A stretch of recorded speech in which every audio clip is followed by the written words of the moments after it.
So the question is, does oil help water stay in the skin? Hey gorgeous gals, welcome back to Contour Image, where I help you build confidence through your image. Today we're gonna do an experiment that I've been wanting to do for quite a while now, and I figured today would be the best day to do that because now I have time and I just thought this would be a fun one to do on my channel. So today we're gonna see how well oil helps keep water in the skin. Now I've never done this experiment before. This is literally gonna be the way you're gonna see my expressions or whatever from the way it's gonna be firsthand.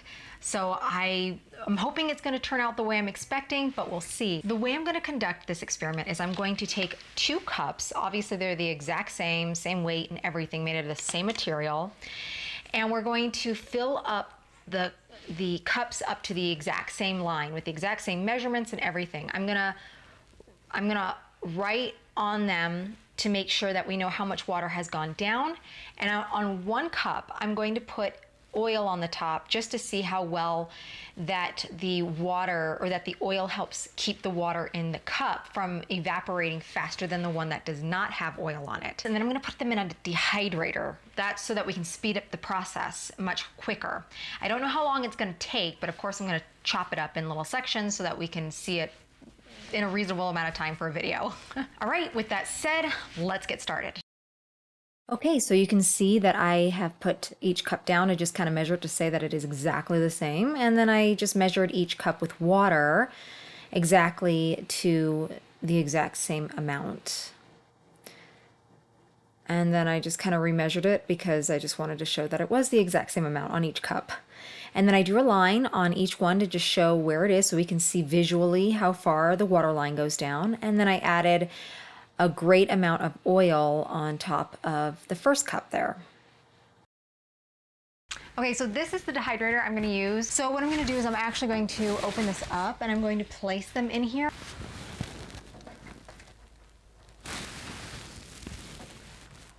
All right.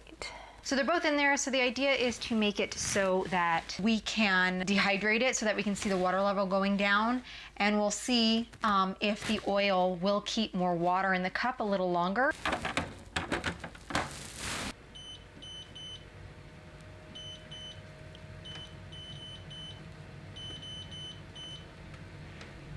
I guess 9 hours.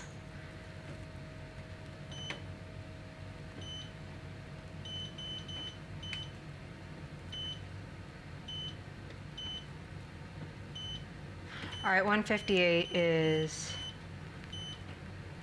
the highest.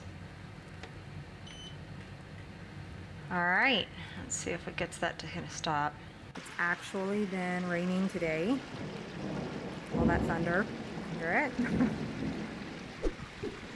It was raining hard way earlier today, and I don't know, I just thought maybe I wanted to come and get it earlier when it was really coming down, but I kind of missed it. I was too busy doing my experiment inside, so I just thought I'd bring you out here and let you know how the weather is where I'm at. Oh, also I thought maybe I haven't used that dehydrator for so long. The lowest number, as you could probably see on that, was 9 hours. I couldn't do it for 6 hours. I could only do it for 9. So it's gonna take 9 hours. It won't even be done until like about 12:30 in the morning. I'll probably be up because I'm kind of more of a night owl anyway, so I think it'll work. I'll just have to check on it around that time and show you how it's doing. All right, so I thought I'd just look at it. It hasn't even been an hour. It's been like 45 minutes. And I just thought I'd just look just to see how it's doing. Nothing's left yet, but you can tell it's bubbling. Let's see if I can move it. I didn't want to get all my light on it or anything. You can see that the water is bubbling, so it's about ready to kind of think about leaving here shortly. I'll just keep you informed. All right, so it has been 5 hours in the machine in my dehydrator, and I did add a few more hours to it because it is going kind of slow. It's going slower than I thought, but I mean, heck, it's trying to get rid of just water. So I will give you a small glimpse to what's happening right now, and I'll try to turn on my light here. Hopefully you can kind of see that. You can see the water has dropped below the line, and you can kind of see a little bit on the other side, just where it's at. So it's really kind of cool. It's exactly what I'm kind of assuming, but we will see the results. The reason I put down up to 25, I'm assuming it's going to be 20 hours then. would be, I'm gonna let this go overnight while I sleep. So when I get up, I will then be able to hopefully see the huge difference as it's given itself, quite a bit of hours to go down. All right, so we will check on you in the morning. All right, you guys, so we're there for almost 20 hours. We've been doing it for 19 hours, did it over the night. We're gonna see how it keeps going. Let's see, and you can see the water level. Let's see if it zooms in there. Yeah, a lot has gone down, quite a bit. So I just moved back this table because I put it on this table. I had it on this thing over here, but I was kind of afraid. I almost forgot. I'm like, this could start a fire. So I put it on this and I moved it back, which I should have just kept it in place because all it did was one of the wheels, I guess, got stuck or did something and it toppled the whole thing over and the entire experiment is technically ruined.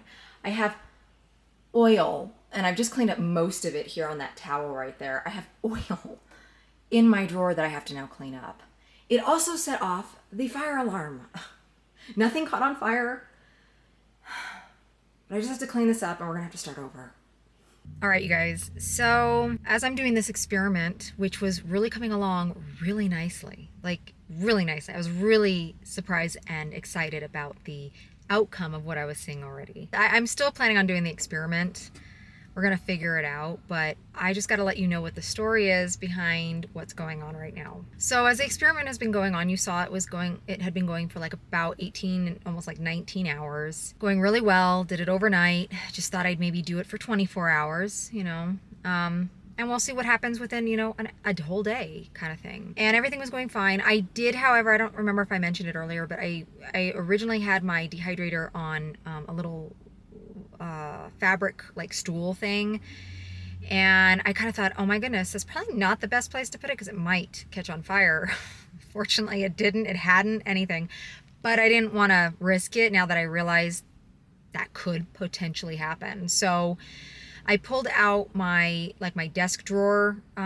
It's actually it's like a cabinet or something that I purchased to put under my vanity. So it's like a desk and not just a vanity. So I put it on top of that because it was a wood flat surface. So it was perfect there. So I let it go there all night last night. What I did was when I woke up, that was when I showed you it was going on for 18 or 19 hours. And so what I wanted to do was, since it was kind of in the middle of my room, because I did it kind of at the last minute before going to bed, I thought, okay, let's just push this back. So I pushed it, kind of up against the wall so it wasn't in the middle of the room. I could kind of get things done. Fortunately, I was there when it happened. All of a sudden, the cabinet just tips over. I catch it, but while doing so, the cups inside, of course, released the water and oil. From what I could see, the only thing that originally released was oil, which I'd prefer the water to be released, but it was a bunch of oil from the first cup. So I'm sitting here going, oh crap, and it's all over. It's getting all over the desk. The drawers kind of open, so it's gotten into the drawers, it's gotten all over my stuff. Fortunately, my most expensive things like my mics and my other kind of cameras and stuff were in boxes, so that saved it. It wasn't a lot, but it was just enough to be really irritating. And I mean, oil's hard to clean up. Fortunately, nothing ultimately got destroyed, so that was the good thing. Stupid thing is I took that thing down, put it on the ground, put it under a towel because of all the oil that was kind of still leaking out of the dehydrator. Mind you, I have carpeting, so now I have oil in my carpeting. It gets worse. While that thing tipped over, though, before I almost forgot to mention, while it tipped over, some of the oil got into the heating element that makes it hot in there, gets it, the fan and everything, and probably the coil. There's probably coils in there. So I mean, just I don't know how much got in there. It didn't look like there was probably really any, but just because it obviously some got in there, and before I could even smell it to smell like it's burning, the fire alarm goes off in my room. And of course, because one goes off, it starts setting off all the other alarms in the house. So I'm cleaning everything off. It got in the carpet. I got to figure out a way to get it out of the carpet. So I've been just running around all day. I've only had coffee today. I just stopped and got a coffee, and that's all I've eaten today. Right now I'm at my CVS so that I can go grab some more, because I ran out of rubbing alcohol, because I'm going to need that to kind of help clean up the rest of the residue of the oil that's on my drawers, on some of my stuff, on some of the boxes. It's never really going to fully come out on things like the boxes, but at least the stuff inside are not messed up, and I just don't want to be pulling it out with oily residue. I am planning to still do the experiment. I think the unit is toast, technically, like literally toast. I took it over to a friend's house, actually his place where he does photography and everything, and he said he's going to take a look at it and see if he can kind of clean it up. He's going to have to maybe take it apart and everything, and I'm just like, it's not even worth it. I might just have to buy a new dehydrator, but I'm just not made of money. I'm a little tight right now, so I'll keep you informed. We'll see how the experiment goes next round as soon as I either get a new dehydrator, but we're not doing it at my house. We're going to be doing it at my friend's house. So I'll keep you informed. We'll continue on with the experiment as soon as I can. Thanks for watching still. Okay, so I started again by filling up the water line exactly for each cup to show exactly that they are the same. Now, I just want to let you know that while I was doing this, I am in a kitchen that is it was made in like the 50s or something. We do have cleaners that come every week to clean this place, so I'm really sorry to just kind of show you the way the grout is on here. It is clean. We have it cleaned every week, but I just wanted to just explain that, so in case you're like, ew, because I agree, it kind of looks gross. So anyways, I did the exact same experiment all over again, and we started again for 24 hours at 158 degrees. So I decided to come over to a friend's house or place. It's his studio, where he does photography at, actually it's an old Masonic temple, to be honest. You can kind of look up and everything. And he just works here doing photography, and so have big spaces. So I was like thinking, yeah, this is going to be better than to, as a safer place to do the experiment in. So that is where it's at. It's going to be outside here, so I can show you. Just out in the hallway as our little experiment goes here. Lighting's not so great. I just wanted to do this kind of fast because I didn't want to deal with the whole problem again. I just wanted to do this experiment, and I'm on like 4 hours of sleep right now. So it's a little bit different right now for me, and I'm just like, I just want to get this thing kind of over and done. But we were getting some good results on that last one before it all tumbled out. So hopefully this time we'll be able to do it. I did set it for 24 hours, so it should be able to, I'll come back tomorrow around the same time, and we'll see the huge difference maybe between the water and the one with the oil. So stay tuned. Okay, so I have let this thing go on for 24 hours. It's a little past the time, so it just turned off after 24 hours. The reason I couldn't get here at 24 hours was because my friend was off doing a photo shoot for a wedding, so I was unable to be here in time for it right when it kind of turned off. So, but it's just been sitting over there, and I'll show you here. It's over here. It's just kind of in a dark spot. So my plan right now is to just bring it over here in the kitchen area so that we can see it, so it's in better lighting to see. So this isn't the best lighting either, but it's way better than over there. So I'm gonna bring it over and we're gonna take a look. You ready for the great reveal? Let's see. You know, when I was doing my last experiment, I was kind of assuming this is what was gonna happen. So let me pull these out. That is the experiment. And so far I have proven that oil does help keep water in. Okay, so I decided to do the experiment one more time, but instead of using a really thick layer of oil, I decided to use and see if the same thing would happen if we used a much thinner amount of oil. Now I made sure I didn't have my scale, so I just had to use the lines again because I completely forgot it. So we're gonna see if we have the exact same experiment happen the exact same way with this thinner amount of oil. And we will be putting it back in for 24 hours at 158 degrees Fahrenheit.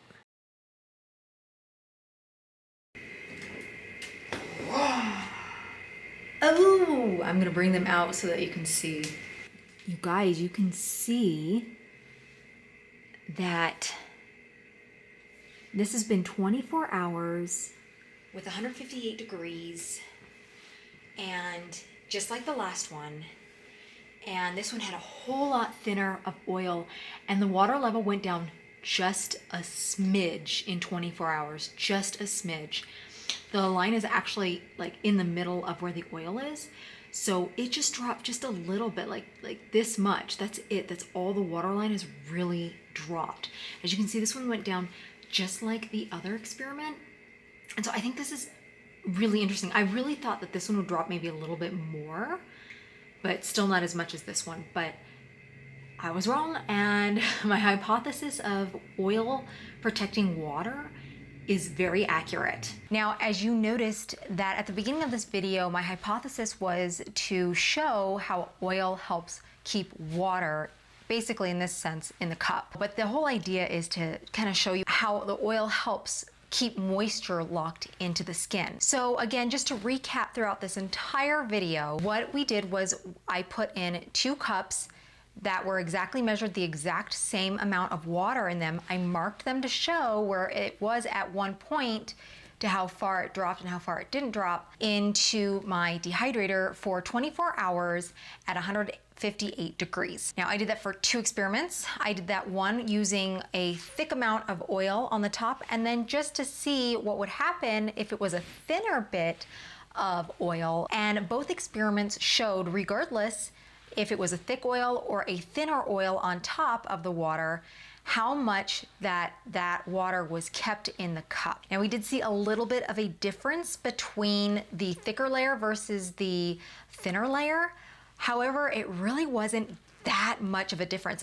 Barely any water left the cup on the thinner layer of oil. However, it did leave a little bit. As we saw in the first experiment with the thick oil, it didn't leave, like it didn't even budge. I'm sure a drop or something left, but it really just didn't budge off that line at all. I was really impressed with this experiment that oil does help keep moisture in. You know, our skin was designed this way in order to help lock in the moisture in our skin. So if you really look at all the layers of the skin, you're gonna see that in the dermis, there's an abundance of water in there. That's actually where we have a lot of hyaluronic acid. We also have a few other things too, but ultimately that's where the mass amount of that water is. As we go into the epidermis, there's still water there, especially on the lower levels closer to the dermis, but it does start to kind of thin out and not have as much water, and that's what makes those skin cells much more flat, and that's why what we see on the top layer of our skin. Now the idea is as it goes up into the epidermis, it actually starts to make more oil and become more abundant with oil. That oil is made for multiple reasons. Just a few reasons that I know right off the top of my head. It helps keep those skin cells locked together. It also helps, as the acid mantle on the top specifically, helps to kill off any bacteria or possibly maybe viruses or anything that could possibly harm us that would try to get into our skin. It's our body's first defense to keep our cells healthy. And then as you can see in this experiment completely is it helps lock in water in your skin. Your skin does not want to let that water go. Water is very easily able to evaporate. So the oil is also made there in order to kind of help lock that water in. However, it's not foolproof, especially as I'm sure if I left that thing in there for maybe a whole week, there probably wouldn't be much water left. Obviously, there wouldn't be any water left in the first cup. Now, of course, as we get older, our body, our skin will start to lose its own water. And it has a lot to do with not just age, is how long we've been here on this earth, for instance, meaning a person, a human being, how old you are, due to like what your hobbies have been throughout your life. You know, what do you do? Where do you live? Are you in a drier climate or are you more in a humid climate? I know living here in a much more drier climate that I grew up in, I've noticed a huge difference with having to keep care of my skin and keep that water more in my skin than I did when I lived in California, for instance? Are you around, you know, a lot of ovens and things? Are you also in a climate where it gets hotter than maybe other areas? Do you have a lot of water sports? Because a lot of that water and then having it dry off your skin can also suck water out of your skin.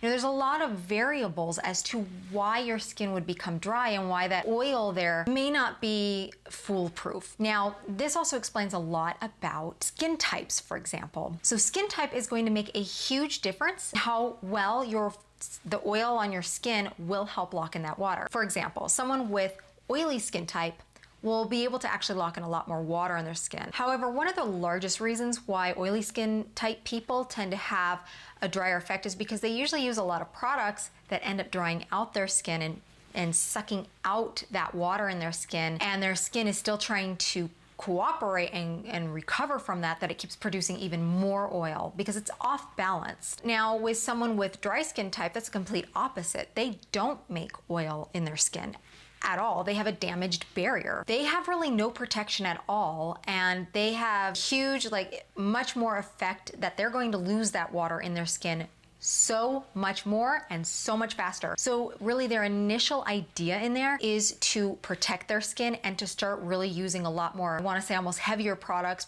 with more oils in them and things to create that acid mantle that they do not have on the top layer of their skin. That will help lock in that water a little bit more. They will also need to be working far more in hydrating their skin a lot more. Now, for the rest of us who are in between where it's like combination or normal skin type, and most people are in the combination area than they are in the normal. Normal is kind of rare, but for instance, combination, we have a little bit more of oily areas where we have more drier areas. It's kind of a bit of a mix. So that's something that has to be worked on. And that's why it's so important to understand your skin type.